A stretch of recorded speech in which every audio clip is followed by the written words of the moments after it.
നിങ്ങളിപ്പോൾ ഈ വീഡിയോ കണ്ടുകൊണ്ടിരിക്കുന്നത് ഇൻ്റർനെറ്റിൻ്റെ സഹായത്തോടു കൂടിയല്ലേ എന്ന് ഞാൻ ചോദിച്ചു കഴിഞ്ഞാൽ അല്ല എന്ന് ആർക്കും പറയാൻ കഴിയില്ല. കാരണം ഇൻ്റർനെറ്റ് എന്ന് പറയുന്ന നമ്മുടെ ഡാറ്റ സർവീസ് പ്രൊവൈഡർമാർ തരുന്ന സൗകര്യത്തിനനുസരിച്ചുകൊണ്ട് അല്ലെങ്കിൽ അവരുടെ ഡാറ്റ പ്ലാനുകൾ ഉപയോഗിച്ചുകൊണ്ട് നമ്മൾ യൂട്യൂബ് എന്ന് പറയുന്ന ഒരു സോഫ്റ്റ്വെയറിൽ കയറി അല്ലെങ്കിൽ ഒരു ആപ്ലിക്കേഷനിൽ കയറി കാണുന്നതാണ് ഈ വീഡിയോ. അപ്പോൾ എന്താണ് എക്സാക്ട്ലി ഇൻ്റർനെറ്റ് എന്നതുകൊണ്ട് ഉദ്ദേശിക്കുന്നത്? ഇൻ്റർനെറ്റ് എന്നതുകൊണ്ട് ഉദ്ദേശിക്കുന്നത് ലോകത്തുള്ള എല്ലാ കമ്മ്യൂണിക്കേഷൻ ഡിവൈസുകളും പരസ്പരം ഇൻഫർമേഷൻ ഷെയർ ചെയ്യുന്ന തരത്തിൽ കണക്ട് ചെയ്യപ്പെട്ടിരിക്കുന്നതിനെയാണ്. അതിൻ്റെ അർത്ഥം കുറച്ച് പേർക്ക് ഇൻ്റർനെറ്റ് ഉണ്ട്, കുറച്ച് പേർക്ക് ഇൻ്റർനെറ്റ് ഇല്ല എന്ന് പറയുന്നതിലൂടെ നമുക്ക് വയർലെസ് ആയിട്ട് ടവറുകൾ വഴി നമ്മുടെ ഉപകരണങ്ങളിലേക്ക് ഡാറ്റ എത്തുന്നതിനുള്ള പരിധി ആ സർവീസ് നൽകുന്ന പ്രൊവൈഡർമാർ നിശ്ചയിക്കുന്നു. പക്ഷേ നമ്മളിപ്പോൾ ഉപയോഗിക്കുന്ന പ്രധാനപ്പെട്ട സർവീസ് പ്രൊവൈഡർമാരെ നോക്കിക്കഴിഞ്ഞാൽ നമുക്ക് മനസ്സിലാകുന്ന ഒരു കാര്യം എന്ന് പറയുന്നത് മിക്കവരും ഇന്ത്യയെ കോൺസെൻട്രേറ്റ് ചെയ്ത് പ്രവർത്തിക്കുന്നവരാണ്, അല്ലെങ്കിൽ ഇന്ത്യൻ കമ്പനികളാണ്. അവരെന്താണ് ചെയ്യുന്നത്? അവർ തന്നിരിക്കുന്ന സിമ്മുകളിലേക്ക് നമ്മൾ റീചാർജ് ചെയ്തതിന് ശേഷം വയർലെസ് ആയിട്ട് മൊബൈലുകളും കമ്പ്യൂട്ടറുകളും ഉപയോഗിക്കുകയോ അല്ലെങ്കിൽ ബ്രോഡ്ബാൻഡ് കണക്ഷൻ നമ്മൾ ഉപയോഗിക്കുകയോ ഒക്കെ ചെയ്യുന്നു. അപ്പോൾ ടവറുകൾ സ്ഥാപിക്കുക, വയർലെസ് ആയിട്ട് ആവശ്യത്തിന് ഇൻ്റർനെറ്റ് തരിക എന്നതിനപ്പുറം നമ്മൾ ഈ കയറുന്ന യൂട്യൂബിലോ നമ്മൾ സെർച്ച് ചെയ്യാൻ കയറുന്ന ഗൂഗിളിലോ അല്ലെങ്കിൽ നമ്മൾ സ്ഥിരം ഉപയോഗിക്കുന്ന ഫേസ്ബുക്കിലോ ആമസോൺ ആപ്പിലോ ഒന്നും അവർക്ക് നേരിട്ട് നിയന്ത്രണങ്ങളില്ല. കാരണം ഇത്തരത്തിലുള്ള വലിയ വലിയ കമ്പനികൾ അല്ലെങ്കിൽ സോഫ്റ്റ്വെയറുകൾ അല്ലെങ്കിൽ സെർച്ച് എഞ്ചിനുകൾ അല്ലെങ്കിൽ ആപ്ലിക്കേഷനുകളൊക്കെ തന്നെ സ്ഥിതി ചെയ്യുന്നത് ഇന്ത്യക്ക് പുറത്താണ്. അപ്പോൾ നമ്മളൊരു ആമസോണിൻ്റെ പ്രോഡക്റ്റ് ബുക്ക് ചെയ്യുമ്പോൾ അല്ലെങ്കിൽ നമ്മൾ ഫേസ്ബുക്കിൽ കയറുമ്പോൾ അല്ലെങ്കിൽ ഒരു അമേരിക്കക്കാരൻ ഉണ്ടാക്കിയ വീഡിയോ യൂട്യൂബിൽ കാണാൻ ശ്രമിക്കുമ്പോൾ ഞൊടിയുടെക്കുള്ളിൽ എങ്ങനെയാണ് നമുക്ക് അവരുടെ ആ വീഡിയോ ഇപ്പോൾ അമേരിക്കയിലിരിക്കുന്ന ഡാറ്റാ സെൻറ്ററുകളിൽ നിന്നോ സെർവറുകളിൽ നിന്നോ കിട്ടുന്നത് എന്ന് ചിന്തിച്ചിട്ടുണ്ടോ? നമ്മളെല്ലാം ചിന്തിക്കുന്നത് ടവറുകളിൽ നിന്ന് നമ്മുടെ മൊബൈൽ ഫോണുകളിലേക്ക് വയർലെസ് ആയിട്ട് ഇൻ്റർനെറ്റും കണക്ഷനും ഒക്കെ കിട്ടുന്നത് പോലെ തന്നെ ഇന്ത്യയിലേക്കോ അല്ലെങ്കിൽ നമ്മൾ ഉപയോഗിക്കുന്ന ടവറുകളിലേക്കോ ഇൻഫർമേഷൻ എത്തുന്നത് വയർലെസ് ആയിട്ടാണ് എന്നുള്ളതാണ്, അല്ലേ? മിക്കുള്ളവരുടെയും ധാരണ അതായിരിക്കാം. സാറ്റലൈറ്റുകൾ വഴി നമ്മളിപ്പോൾ അമേരിക്കയിൽ നിന്നുള്ള ഇൻഫർമേഷൻ അല്ലെങ്കിൽ അവരുടെ സെർവറുകളിൽ നിന്നുള്ള എൻ്റെ ഈ വീഡിയോ ഇപ്പോൾ അമേരിക്കയിലെ ഒരു സെർവറിലായിരിക്കും സേവ് ചെയ്യുക. കാരണം യൂട്യൂബ് എന്ന് പറയുന്ന ഒരു അമേരിക്കൻ കമ്പനിയാണ്. അപ്പോൾ അവിടെ നിന്ന് വരുന്ന ഡാറ്റ ഏതെങ്കിലും ഒരു സാറ്റലൈറ്റിൽ കയറി ആ സാറ്റലൈറ്റ് ഇന്ത്യയിലേക്ക് നമ്മുടെ TV ഒക്കെ കിട്ടുന്ന പോലെ ട്രാൻസ്ഫർ ചെയ്യുന്നു. അത് പിന്നെ ടവർ വഴി നമുക്ക് കിട്ടുന്നു എന്ന് നമ്മൾ വിചാരിക്കുന്നുണ്ടെങ്കിൽ തെറ്റാണ്. 99% ഡാറ്റയും ലോകത്ത് ട്രാൻസ്ഫർ ചെയ്യപ്പെടുന്നത് ഫൈബർ ഒപ്റ്റിക്കൽ കേബിളുകൾ വഴിയാണ്. ഫൈബർ ഒപ്റ്റിക്കൽ കേബിളുകൾ എന്ന് പറയുമ്പോൾ ലേസറിൻ്റെയോ ലൈറ്റിൻ്റെയോ സഹായത്തോടു കൂടി, സ്പെസിഫിക് ആയിട്ട് ലേസറിൻ്റെ സഹായത്തോടു കൂടി ഇൻഫർമേഷനുകൾ കേബിളുകൾക്കകത്തുകൂടി സഞ്ചരിച്ച് ഓരോ രാജ്യങ്ങൾക്കും ആവശ്യമായ രീതിയിലുള്ള ഇൻ്റർനെറ്റ് സംവിധാനം എത്തിക്കുന്നു. അപ്പോൾ എങ്ങനെയാണ് അമേരിക്കയിൽ നിന്ന് യൂറോപ്പിലേക്ക് എത്തുന്നത്? അല്ലെങ്കിൽ ഏഷ്യയിൽ നിന്ന് എങ്ങനെയാണ് ഓസ്ട്രേലിയയിലേക്ക് പോകുന്നത്? അല്ലെങ്കിൽ ഒരു ദ്വീപിലേക്ക് എങ്ങനെ ഡാറ്റ എത്തുന്നു എന്ന് ചോദിച്ചു കഴിഞ്ഞാൽ അന്റാർട്ടിക്ക ഒഴികെയുള്ള എല്ലാ ഭൂഖണ്ഡങ്ങളിലും കടലിനടിയിലൂടെയാണ് പ്രധാനമായിട്ടും ഒരു പ്രദേശത്ത് നിന്ന് മറ്റൊരു പ്രദേശത്തേക്ക് ഡാറ്റ എത്തുന്നത്. ഇപ്പോൾ കരമാർഗമുള്ള 2 രാജ്യങ്ങളിലാണെങ്കിൽ അവർക്ക് മറ്റേതെങ്കിലും രീതിയിൽ തറയിലൂടെ കുഴിച്ചിട്ടുകൊണ്ട് ഫൈബർ ഒപ്റ്റിക്കൽ കേബിളുകൾ എത്തിക്കാം. അറബിക്കടലിലൂടെ ഇന്ത്യയിലേക്കുമൊക്കെ പ്രധാനമായിട്ടും ഡാറ്റ എത്തിക്കാൻ കഴിയുന്ന രീതിയിലുള്ള സബ്മറൈൻ ഇൻ്റർനെറ്റ് കേബിളുകൾ ഉപയോഗിക്കുന്നു. ഈ സബ്മറൈൻ ഇൻ്റർനെറ്റ് കേബിളുകളാണ് പ്രധാനം. കാരണം ഏകദേശം നമ്മൾ ഇന്ന് വരെയുള്ള കണക്ക് പരിശോധിക്കുകയാണെങ്കിൽ 420 ടൈപ്പ് സബ്മറൈൻ കേബിളുകൾ ലോകത്തിൻ്റെ പല ഭാഗത്തെയും കണക്ട് ചെയ്തുകൊണ്ടിട്ടിട്ടുണ്ട്.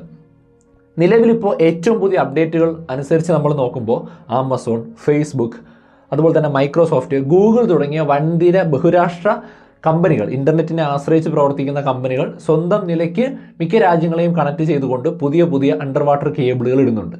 ഇതിൻ്റെ പ്രധാനപ്പെട്ട ഉദ്ദേശം എന്താണ്? നിസ്സാരമാണ്. ഒരു രാജ്യത്തിന് വേണ്ട എല്ലാ ഡാറ്റകളും മറ്റ് പ്രദേശങ്ങളിലുള്ള സെർവറുകളിൽ നിന്നാണെങ്കിൽ പോലും എത്തിക്കുക, എല്ലാ രാജ്യങ്ങളിലും ഇൻ്റർനെറ്റ് സംവിധാനം ലഭ്യമാക്കുക, അവരവരുടെ ഡാറ്റ എത്തുന്നു എന്ന് ഉറപ്പുവരുത്തുക എന്നുള്ളതാണ് അണ്ടർ വാട്ടർ കേബിളുകളുടെ പ്രധാനപ്പെട്ട ലക്ഷ്യം. ലോകത്തിൽ ഇൻ്റർനെറ്റിൻ്റെ ഒരു 70% കുത്തകയും അമേരിക്കയുടെ കയ്യിലായതുകൊണ്ട് തന്നെ പ്രധാനപ്പെട്ട എല്ലാ കമ്പനികളുടെയും ക്ലൗഡ് ഡാറ്റ സ്റ്റോറേജുകളും സെർവറുകളും ഒക്കെ തന്നെ സ്ഥിതി ചെയ്യുന്നത് അവിടെ ആയിരിക്കാം. അല്ലെങ്കിൽ ഇപ്പോൾ സിംഗപ്പൂരിലുള്ളതുണ്ട്, ചൈനയിലുള്ളതുണ്ട്, യൂറോപ്യൻ രാജ്യങ്ങളിലുള്ളതുണ്ട്, ഒക്കെ ഉണ്ട്. പക്ഷെ അവിടെ നിന്നൊക്കെ തന്നെ ഓൺ ദ സ്പോട്ടിൽ അണുവിട തെറ്റാതെ നമ്മൾ ആഗ്രഹിക്കുന്ന സമയത്തേക്കാൾ കൂടിയ വേഗതയിൽ എത്താൻ വേണ്ടി സഹായിക്കുന്നത് സെക്കൻഡിൽ 35 ടെറാബൈറ്റ് സിഗ്നലുകൾ അല്ലെങ്കിൽ ഡാറ്റകൾ സെൻഡ് ചെയ്യാൻ കഴിയുന്ന ഫൈബർ ഒപ്റ്റിക്കൽ കേബിളുകളുടെ സഹായത്തോടു കൂടിയാണ്. അപ്പോൾ നമുക്ക് ഒരു കാര്യം ചിന്തിക്കാം, സാറ്റലൈറ്റുകളിൽ എളുപ്പം. സാറ്റലൈറ്റുകൾ കണ്ടുപിടിച്ചതും ഫൈബർ ഒപ്റ്റിക്കൽ കേബിളുകൾ കണ്ടുപിടിച്ചതും ഏകദേശം ഒരേ സമയത്താണ്. വളരെ പെട്ടെന്ന് എത്തിക്കാൻ കഴിയുന്നതും ലേറ്റൻസി ഇഷ്യൂ ഇല്ലാത്തതും നല്ല വേഗതയിൽ കണക്ടിവിറ്റി ഉറപ്പുവരുത്തുന്നതുമായിട്ടുള്ള ചിലവ് കുറഞ്ഞ സംവിധാനം എന്ന് പറയുന്നത് ഫൈബർ ഒപ്റ്റിക്കൽ കേബിളുകളാണ്. ഞാൻ ഈ ഫൈബർ ഒപ്റ്റിക്കൽ കേബിളുകൾ എന്ന് പറയുമ്പോൾ നിങ്ങൾക്ക് സംശയം വരാം എന്താണ് ഈ സാധനം എന്നുള്ളത്. കുറേ പേര് കേട്ടിട്ടുണ്ടായിരിക്കും. അതായത് സാധാരണ നമ്മൾ ചെമ്പ് കമ്പികളും അല്ലെങ്കിൽ മറ്റു വയറുകളും ഉപയോഗിച്ചുകൊണ്ടാണ് വൈദ്യുതിയും സിഗ്നലുകളും സെൻഡ് ചെയ്തിരുന്നതെങ്കിൽ ഫൈബർ ഒപ്റ്റിക്കൽ കേബിളുകൾ എന്ന് പറഞ്ഞു കഴിഞ്ഞാൽ ടോട്ടൽ ഇന്റേണൽ റിഫ്ലക്ഷൻ അല്ലെങ്കിൽ പൂർണ്ണ ആന്തര പ്രതിഫലനം എന്ന് പറയുന്ന ഒരു പ്രത്യേക മെത്തേഡ് ഉപയോഗിച്ചുകൊണ്ട് ലൈറ്റിൻ്റെ വെലോസിറ്റിയിൽ തന്നെ സിഗ്നലുകളെ അയക്കാൻ സഹായിക്കുന്ന ഒരു മെത്തേഡാണ്. അപ്പോൾ നമ്മളൊരു കാര്യം ആവശ്യപ്പെട്ടത് ഒരു രാജ്യത്തിലെ ഒരുപാട് പേര് ഒരേ സമയം ഒരു യൂട്യൂബ് വീഡിയോ കാണുമ്പോൾ പോലും അവർക്കെല്ലാവർക്കും ഡാറ്റ ഒരേ സമയം എത്തിക്കാൻ ഇത്തരത്തിൽ കേബിളുകൾ കൊണ്ട് സഹായിക്കും. നിങ്ങൾ ഇൻ്റർനെറ്റിൽ കയറിയതിന് ശേഷം submarine.cablemap.com എന്ന് പറയുന്ന ഒരു വെബ്സൈറ്റിൽ കയറി കഴിഞ്ഞാൽ ലോകത്തെ പരസ്പരം കണക്ട് ചെയ്തിരിക്കുന്ന സബ്മറൈൻ ഇൻ്റർനെറ്റ് കേബിളുകളുടെ ശൃംഖല കാണാൻ സാധിക്കും. നമ്മൾ ഇന്ത്യയിലേക്ക് നോക്കിക്കഴിഞ്ഞാൽ ഇന്ത്യയിൽ പ്രധാനമായിട്ടും ഇത് എത്തിയിരിക്കുന്നത് കൊച്ചി, തിരുവനന്തപുരം, ചെന്നൈ, മുംബൈ. ഇതിൽ ചെന്നൈയിലും മുംബൈയിലുമാണ് ഏറ്റവും വലിയ ശൃംഖലയുള്ളത്.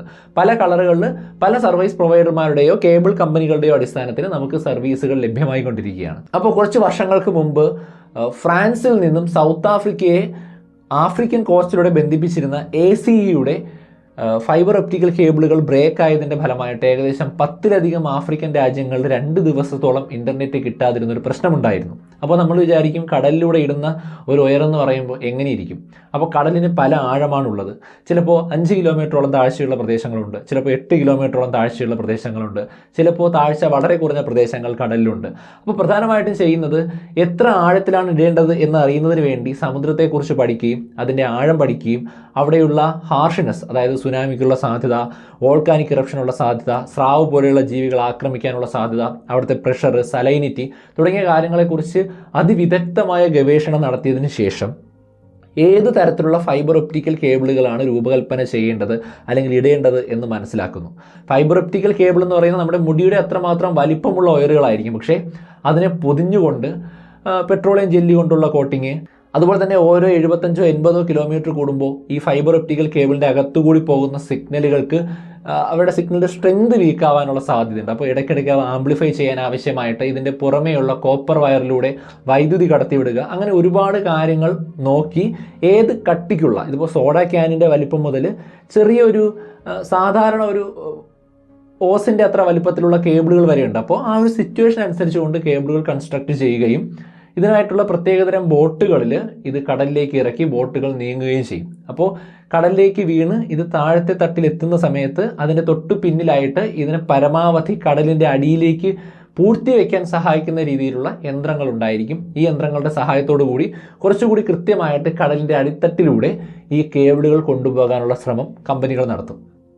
സത്യത്തിൽ ആരാണ് ഇൻ്റർനെറ്റിൻ്റെ ഉടമസ്ഥൻ, അല്ലെങ്കിൽ ഹൂ ഓൺസ് ദ ഇൻ്റർനെറ്റ് എന്ന് ചോദിച്ചു കഴിഞ്ഞാൽ പ്രത്യേകിച്ച് നമുക്ക് ഒരാളെ പറയാൻ കഴിയില്ല. ഒന്നുകിൽ ഇത് ഉപയോഗിക്കുന്ന എല്ലാവരും ഇൻ്റർനെറ്റിൻ്റെ അവകാശികളാണ്, അല്ലെങ്കിൽ ലോകത്ത് ആർക്കും ഇൻ്റർനെറ്റിൽ അവകാശമില്ല.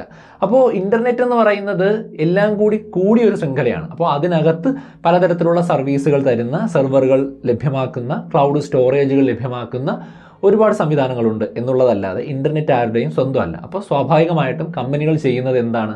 ലോകത്തെ അവരുടെ കമ്പനിയുടെ സർവീസുമായിട്ട് കണക്ട് ചെയ്യുന്നതിന് വേണ്ടി അവർ ലോകമെമ്പാടും കണക്ട് ചെയ്തുകൊണ്ട് കേബിൾ ശൃംഖലകൾ സൃഷ്ടിക്കുന്നു. അത് ഗവൺമെൻറ് മുൻകൈയെടുത്ത് ചെയ്യാറുണ്ട്, പ്രൈവറ്റ് കമ്പനികളും ചെയ്യാറുണ്ട്. അപ്പോൾ സ്വാഭാവികമായിട്ടും ഈ കേബിൾ കണക്ഷനും അതിൻ്റെ മെയിൻ്റെനൻസിനും ഒക്കെയാണ് ഇൻ്റർനെറ്റ് ചാർജായിട്ട് നമ്മൾ പ്രധാനമായിട്ടും പൈസ ചിലവാക്കുന്നത് എന്ന് വേണം മനസ്സിലാക്കാൻ. പക്ഷേ ഇപ്പോൾ സ്റ്റാർലിങ്ക് എന്ന് പറയുന്ന പദ്ധതിയിലൂടെ എലോൺ മസ്ക് ഈ ലോകം മുഴുവൻ കണക്ട് ചെയ്തിരിക്കുന്ന ഫൈബർ ഒപ്റ്റിക്കൽ കേബിളുകളെ വെല്ലുവിളിച്ചുകൊണ്ടൊരു പദ്ധതി നടപ്പിലാക്കുന്നതിനെ കുറിച്ച് നമ്മൾ മുമ്പ് ഒരുപാട് സംസാരിച്ചിരുന്നു. എങ്കിലും നിങ്ങളിപ്പോൾ ആലോചിച്ച് നോക്കിക്കഴിഞ്ഞാൽ ഏകദേശം 1,27,000 കിലോമീറ്റർ നീളത്തിനുള്ള ഫൈബർ ഒപ്റ്റിക്കൽ കേബിളുകൾ ലോകത്തിലെ എല്ലാ രാജ്യങ്ങളെയും കണക്ട് ചെയ്യുന്നതിന് വേണ്ടി കടലിലൂടെ മാത്രം ഇട്ടിട്ടുണ്ട്.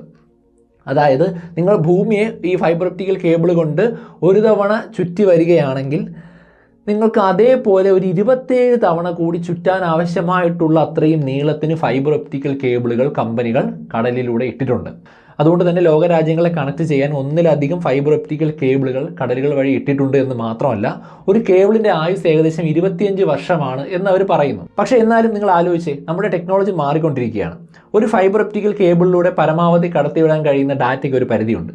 25 വർഷം ആയുസ്സുള്ള കേബിളുകളാണ് എന്ന് നമ്മൾ പറഞ്ഞാലും നമുക്ക് തീർച്ചയായിട്ടും പുതിയ പുതിയ കേബിളുകൾ ഇടേണ്ടി വരും. കാരണം ഓരോ വർഷവും പുതിയ പുതിയ ആളുകൾ ഓൺലൈനിലേക്ക് വരികയാണ്.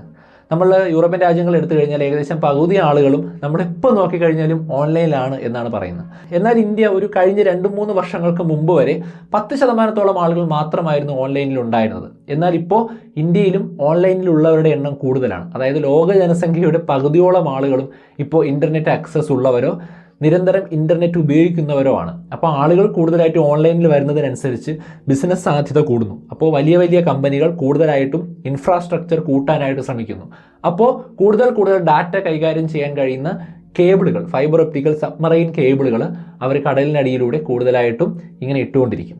ഒരു പക്ഷേ എലൺ മസ്ക് മുന്നോട്ട് വയ്ക്കുന്ന രീതിയിലുള്ള സാറ്റലൈറ്റ് ഇൻ്റർനെറ്റ് ടെക്നോളജി കൂടുതൽ വ്യാപകമാവുകയാണെങ്കിൽ ഭാവിയിൽ ഒരു പക്ഷേ ഇത്തരത്തിൽ കടലിലൂടെയുള്ള ഡാറ്റ കണക്ഷൻ്റെ ഒരു സാന്ദ്രത അല്ലെങ്കിൽ അതിൻ്റെ ഒരു ആവശ്യം കുറഞ്ഞു വരാനുള്ള സാധ്യത മുന്നിൽ കാണുന്നുണ്ട്. കാരണം ഇപ്പോൾ സ്റ്റാർലിങ്ക് മാത്രമല്ല, പ്രധാനമായിട്ടും ഭാരതി എയർടെലും ആമസോണും ഒക്കെ തന്നെ സ്വന്തം നിലയ്ക്ക് സാറ്റലൈറ്റ് ബേസ്ഡ് ആയിട്ടുള്ള കമ്മ്യൂണിക്കേഷനുള്ള സാധ്യതകൾ ആരായുന്നുണ്ട്.